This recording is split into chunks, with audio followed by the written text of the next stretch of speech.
Welcome to the Behaviorist with Work Wisdom, where we help you adopt high-performance mindsets, behaviors, communication, and culture. I'm your host, Sarah Colantonio. Our intention for the Behaviorist podcast is to share accessible, concrete practices that you can weave into your whole life to begin a shift toward joy and meaningful achievement. Today, we're turning our focus on leadership derailers, and we're grateful to have Kedren Crosby back. Hello. Thank you. Hello. Kedren, the first question I want to ask you is foundational. Why is this focus meaningful to you? Tell me about that. Oh my goodness. It's a story. So in the early aughts, I was CEO of an organization in Lancaster that was charged with livability in the city. And I was a leader. I was the CEO, and I feel like I kind of went off the rails. It was a very stressful few years for me. It was a complicated time, lots of contentious work that we were doing, pushing the envelope in all kinds of ways, had 2 little kids. And I remember Googling, which still existed back then in the dark ages, Googling all kinds of words like burnout, stress for leaders, all of these phrases. And I could find no helpful resources. Yeah. So eventually I resigned and wrote a book about burnout. But it was a very difficult time for me personally and professionally. And I kind of feel like I went off the rails. Yeah. So I spent the next 15 years learning more about how to help other leaders not go off the rails, how to keep them on the rails, how to give them concrete tools that would help them manage stress, learn how to control impulses, solve problems when emotions are involved, be sufficiently courageous and independent. So that's my story. Wow. So yeah, sometimes these things really do come out of pain, don't they? Absolutely. Okay. Yes. The strengthening, the crucibles. Yeah. So let me just clarify. Can you explain a little bit more about what you mean by leadership derailers? Absolutely. How exactly are we defining this? Yeah. So we practice emotional intelligence. We use the psychometric tool, the EQ, through multi-health systems at Work Wisdom. And so in a nutshell, what emotional intelligence is it's how you perceive and express yourself. It's how you build and maintain interpersonal relationships. It's also how you cope with stress, and it's how you see emotional data and then weave it into how you solve problems. So that is really what emotional intelligence is. It's much more correlated with your success in the workplace than is IQ. And so we use the leadership derailers that come directly out of the psychometric tool, the EQ, for leadership EQ. Okay. So there are 15 concrete skills that comprise emotional intelligence, which we're able to measure with validity and reliability. And so 4 of those 15 concrete skills are highly correlated with derailment. And so the 4 skills that we really focus on are impulse control, stress tolerance, problem solving, and independence. And I can further define those if you're interested. Would you want to hear more about those? Okay. So when we're talking about impulse control, we're really talking about one's ability to tap the brakes, to wait until cooler heads can prevail, wait until there's more data, and then act. So you're really you're avoiding rash decision making and impulsivity. So that's one of the derailers. Another would be stress tolerance, and we see this all of the time with leaders who are at risk of going off the rails. Right. So stress tolerance has to do with how they cope with stressful, difficult situations, how many tools they have in their toolbox for managing stress, either the kind of just coping mechanisms or the kinds of tools that take them to the root of the stress to ameliorate the stress. Another of the concrete skills that we consider derailers is problem solving. Now, this is problem solving when emotions are involved. Okay. And this is the skill that's most highly correlated with successful physicians. So we have to be able to read emotional content within a problem and then properly weight it, not let it hijack the whole situation, but honor it and then weave it into how we come up with a solution to that problem. And then the fourth derailer is independence. So as a leader, it's incredibly important to be able to step out, execute on decisions, maybe not be overly beholden to what others think of us all the time. Yeah. Sometimes we can't be liked. We have to be self-directed. And so independence is really key to being a high-performing leader as well. Wow, this sounds like such gold for a leader to know what the derailers are. So what are some concrete practices, tools that you would say could help an organization, a leader, move the needle on this? Well, over the years now, almost decades, I've been coming up with many tools. I would say in terms of impulse control, I have a tool that I share with our clients that seems to be very helpful, and maybe it would help our listeners as well.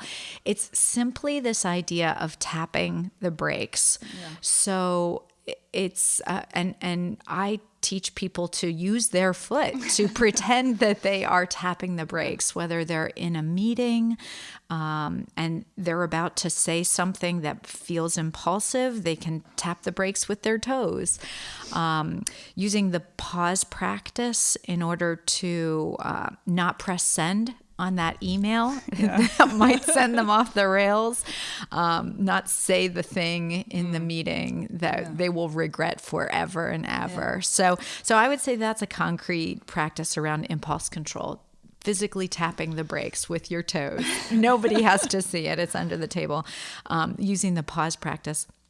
In terms of stress tolerance, a tool that I think is really helpful is this, it's almost like a matchmaking game that I like people to identify some stressor that they experience at work. Mm-hmm.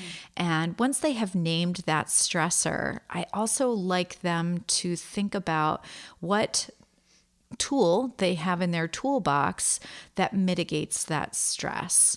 So I joke about having two levels of your toolbox. The top level of your toolbox are just the coping mechanisms that help you get through that stressor. So without judgment, it might be that glass of wine. It might be calling your best friend and talking to him on the phone for an hour. Online shopping seems to work for me, So all kinds of stressors, taking a run, all kinds of stress reduction tools. But at the bottom of your toolbox, you have the particularly powerful tools. Right. And those are the ones that go to the root of that stressor and manage it and maybe even pull it out by the roots. So learning how to say no, learning how to avoid character disordered people and clients. Mm-hmm. So there are all kinds of ways that we can learn how to go to the root of that stressor, identify what we're feeling, use it as the gold mine so that we can turn that situation around for good. The next one there, problem solving when emotions are involved. I think it's wise to be able to learn how to read the emotional content in any problem. So we're in Lancaster, Pennsylvania, and sometimes when I start working with people who are of German descent like myself, and I talk about emotional content in a problem, and and seeing it and weighing it and using it. They will say, Kedren, I have worked for years to scrub all emotional content from my decision making. So I'll joke around about, how did they buy their last car? Yeah. All of our professor clients, they all drive Volvos. All of the environmentalists, they all drive Prius. There's often emotional content in how they solve a problem. So the key is to really be able to see it for what it's worth, not allow it to take up the whole pie, but just one slice of the pie. And so learning ways to read it and then weave it into the problem solving is helpful. And then the last one there is independence. So I think learning how to build courageous leadership, fearless leadership, helps strengthen our ability to execute decisions in an independent way. So learning how to be both interdependent, but also knowing when we need to be fearless. Usually understanding what our purpose on the planet is, understanding what our values are, that is strengthening for us and allows us to be even more independent. We can only really change ourselves, and sometimes that can be pretty challenging. What one practice would you encourage our listeners to adopt for themselves that would most significantly improve how they lead and avoid these derailers? Yeah. I feel like a broken record that I'm always saying grow in self-awareness, but without being an introspective leader, you will not evolve. Is my opinion, and that's my experience. So there are many ways to grow in self-awareness around our relationship with these derailers, these common derailers. Of course, first is learning what the common derailers are, then learning what our own usage is around these skills, these derailer skills. We can do that in a variety of ways. One would be growing in self-awareness. It's a pretty quick thing to take an assessment like the EQ and learn about our usage of these particular 4 skills that are correlated with derailment. Another would be practices like journaling. In journaling, if we have a daily practice like morning pages that Julia Cameron encourages us to do in The Artist's Way, where we write in cursive 3 pages every day, we'll start noticing our usage around these derailers. We can go back and reflect on what we've written and see patterns. We can use 360s. 360 assessment where we're getting feedback from people all around us, those who are our leaders, our supervisors, our peers, people who report to us, our husbands and wives, our friends even, but asking for honest, authentic feedback around how we show up as a leader can be wildly important. We use a constructive 360, which is different than a lot of the 360 results that we've watched come through our office in the past. I also think just asking very casually for feedback all the time from people around us can be better. We know that we're more receptive to absorbing feedback if we're the ones who have asked for it. Yeah.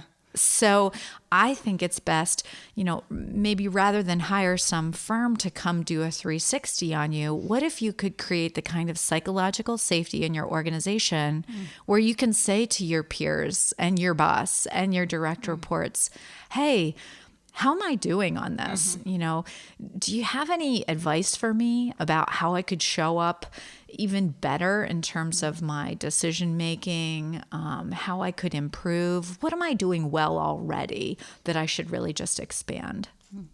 That's great. Thank you so much. I'm so grateful to you for being part of this movement of helping others in the workplace to enhance their individual and collective team performance. Thank you, listeners, for downloading The Behaviorist, and we hope you'll subscribe Download our next episode. We're going to dive into psychological capital so that we can become better versions of ourselves. Please reach out to us through our website, workwisdomllc.com, where you can enjoy Work Wisdom press and productions, ask questions, and give suggestions of topics you'd like to explore in future episodes. As is our custom, we'll leave you with 1 Minute Wisdom by Anthony DeMello. This is called Tribulation. Calamities can bring growth and enlightenment, said the master, and he explained it thus. Each day, a bird would shelter in the withered branches of a tree that stood in the middle of a vast deserted plain. One day, a whirlwind uprooted the tree, forcing the poor bird to fly 100 miles in search of shelter till it finally came to a forest of fruit-laden trees. And he concluded, if the withered tree had survived, nothing would have induced the bird to give up its security and fly.